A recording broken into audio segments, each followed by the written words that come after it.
देखते होता हमारे उड़हिया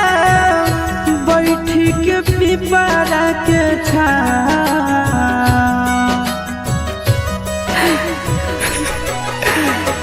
देखते होता हमारे उड़हिया बैठी के पिपरा के रुक रुक रुक अरे टरेनिया रुक रुक रुक रे टरेनिया ले ले चल जनुआ के गाँव रुक रुक रुक रे टरेनिया ले ले चल जनुआ के गाँव रुक रुक रुक रे टरेनिया।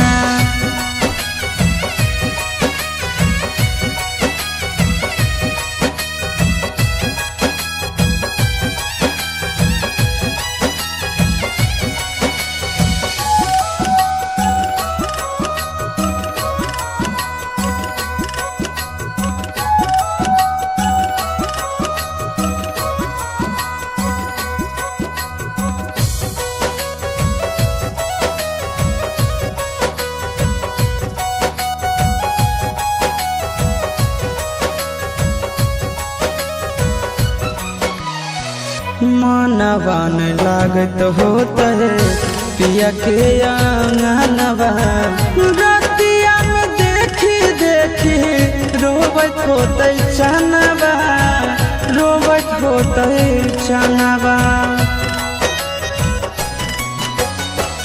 मनवान लागत होता है पिया के आंगनवा रतिया में देखी देखी रोबत होते चनवा रोबत होते चनवा जबने ना गदिया गेलै पगले उहबे हमरो पहुँचा रुक रुक रुक रे टरेनिया रुक रुक रुक रे टरेनिया ले ले चलो जनुआ के गाँव रुक रुक रुक रे टरेनिया ले ले चलो जनुआ के गाँव रुक रुक रुक।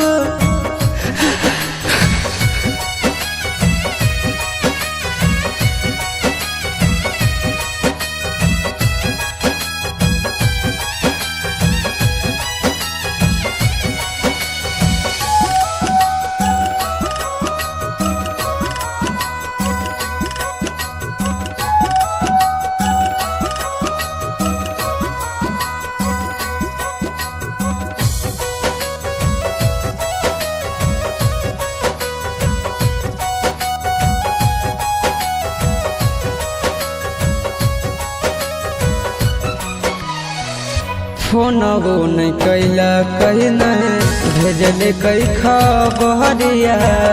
कौना देशवा में बस है जन के ससुररिया जन के ससुररिया फोनबो नहीं कैला कहीं नहीं भेजले कई खबरिया